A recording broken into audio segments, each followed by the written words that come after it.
So, ito naman last example. So, paano yung kapag ang given natin meron na tayong dalawang condition. So, basahin muna natin. At 9 a.m., a thermometer reading 70 degrees Celsius is taken outdoors where the temperature is 15 degrees Celsius. At 9:05 of the same day, the thermometer reading is 45 degrees Celsius. At 9:10 a.m., the thermometer is taken back indoors where the temperature is fixed at 70 degrees Celsius. Find the reading of the thermometer at 9:20 a.m. So, ang difference nito pagdating dun sa mga previous examples natin is meron tayong dalawang situation. Kasi kung titignan nyo yung problem natin, meron tayong dalawang temperature ng surroundings. Kasi nga dun sa problem, nilabas yung thermometer ng 9 o'clock at 9:10 pinasok ulit siya. Nag-iba na naman yung TS. So sa mga gantong cases, hindi na natin siya pwedeng idiretsong calculator lang kasi merong nagbabago dun sa equation natin. So start muna natin, analyze lang. At 9 a.m.,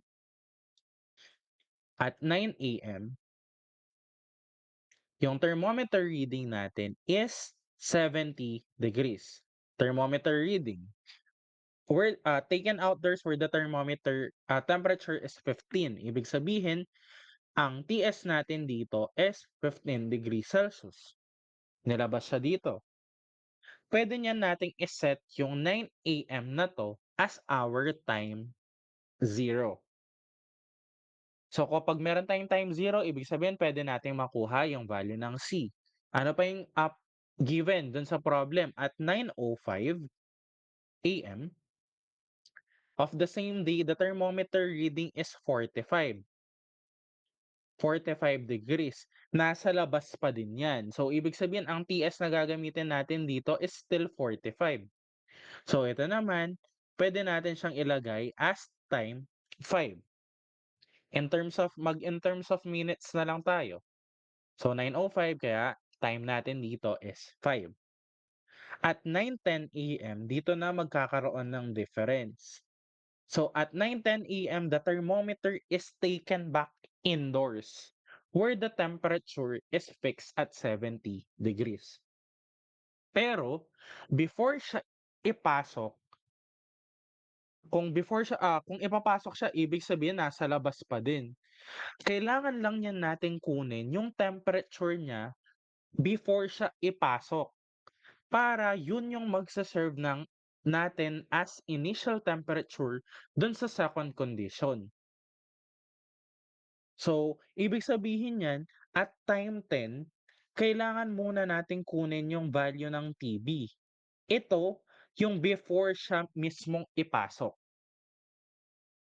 And then, sabi niya dito, ah, magkakaroon din tayo niyan ng condition na TS at 9:20 AM. So, ito yung hinahanap, ano yung temperature ng body. So, this time, yung TS natin is nasa loob na ulit. So, 70. So, yung 9:10 AM natin dito, bale dalawa niyan yung mangyayari diyan. Una, kailangan muna natin kunin yung temperature niya bago ipasok.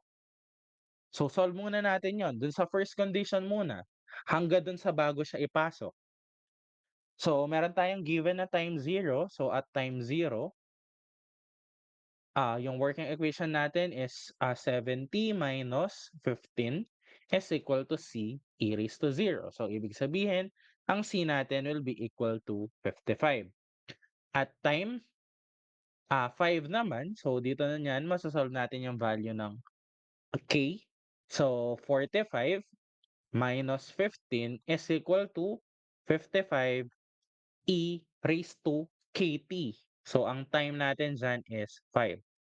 So, magiging lang tong 30 is equal to 55 e raised to 5K.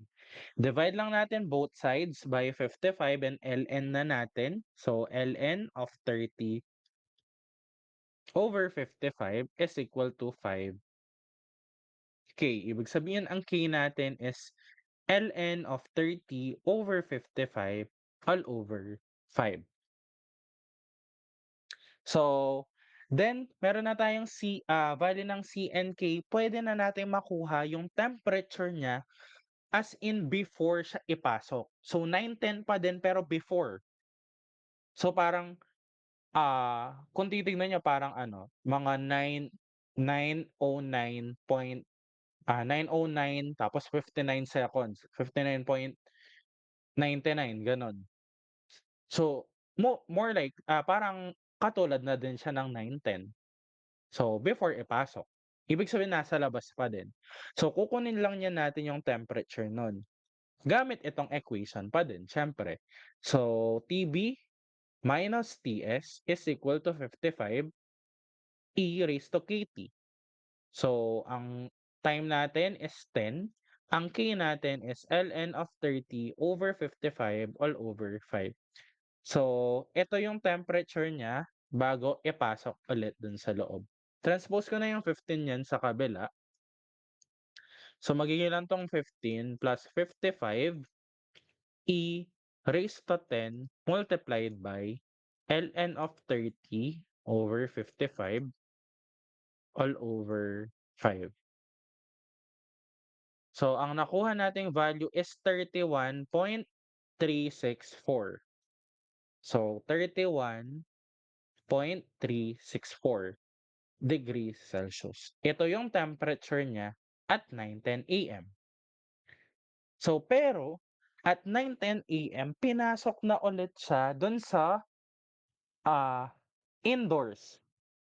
Is taken back indoors where the temperature is fixed at 70 degrees. So, nagbago yung TS natin. Pero ito yung temperature natin bago siya ipasok. Ibig sabihin, dun sa 9:10 AM natin, ang initial value niyan is TB is equal to 31.364. Ito niyan yung magse-set as time zero natin para sa second condition. At time zero, ang temperature natin is 31.364 and ang TS na natin dito is 70 degrees. So, gano'n yung difference niya. Yung kanina, yung 31.364 at time 10 siya, dun sa first condition. Dun sa first situation nung nasa labas pa. Pero 'pag nung pinasok natin siya, ito yung magse-serve as time zero natin dun sa second situation. So ang hinahanap ngayon is yung yung temperature at time 9:20. Ano niyan yung gagamitin nating value for time. So 10 na lang, hindi natin siya puwedeng gamiting 9:20 kasi 10 minutes lang naman siyang nakapasok ulit. Kasi yung first 10 minutes nasa labas, yung, yung next 10 minutes nasa loob na ulit siya. So magre-reset tayo ng time dun sa 9:10. So, kung nag-iba yung value ng, ah, initial temperature natin, ibig sabihin, I mean nag-iba yung value ng initial temperature and ng TS, ibig sabihin magbabago yung value ng C natin. Kasi 'di ba dun sa formula meron tayong TB minus TS is equal to C e raised to KT. Eh, ang temperature natin at time zero, so yung at time zero natin is 31.364. Wherein ang TS iba na siya. So kung titignan niyo nagbago yung value ng C natin. So kung dati ang value ng C is 55, this time iba na siya. Ang value ng magiging C natin is at 31.364 minus 70. So ang magiging sagot is -38.636. Ito yung magiging value ng -38.636, -38.636. Ito na yung magiging value ng C. Kaya ang working equation natin is PB minus TS, which is 70, is equal to -38.636 E raised to KT. Pero kung mapapansin nyo, wala na tayong ibang condition. 'Di ba usually meron pang pangalawang condition 'yan para makuha natin yung value ng K. pero hindi na natin kailangan. So bakit? Kasi yung K na yan, yung K natin is constant, depende dun sa material.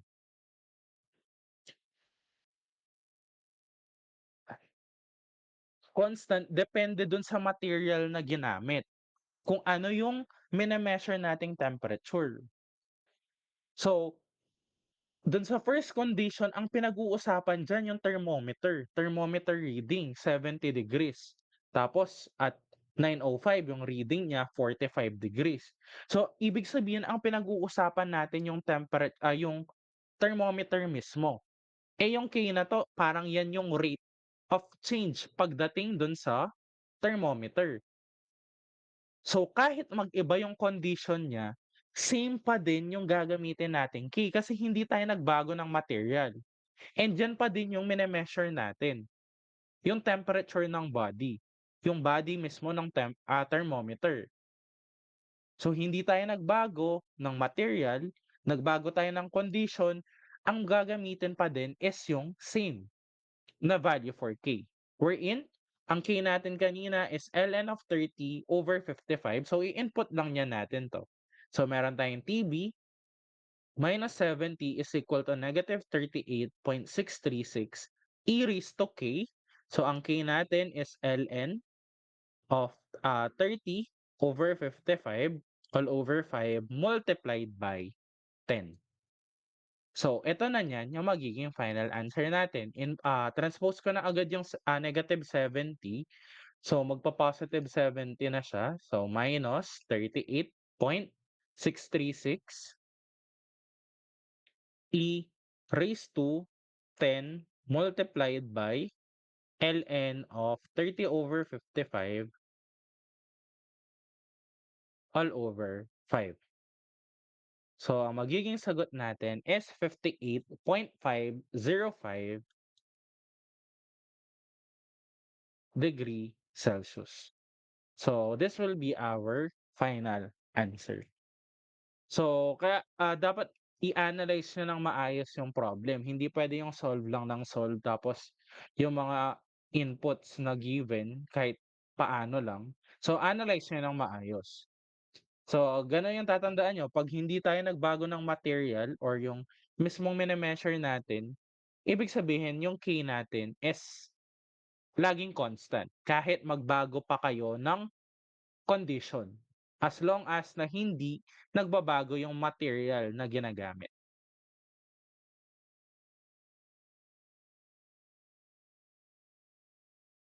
So, dapat kaya nga, dapat alam niyo pa din yung manual solving kasi nga hindi all the time nadediretso yan using calculator. Lalo na kapag ganyan na meron ng dalawang condition, hindi na puwedeng diretsong calculator yan.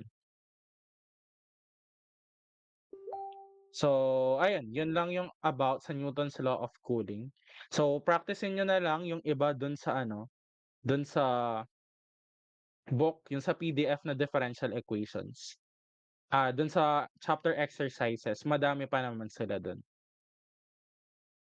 So, ayun, I think okay na yan, Newton's Law of Cooling. Thank you.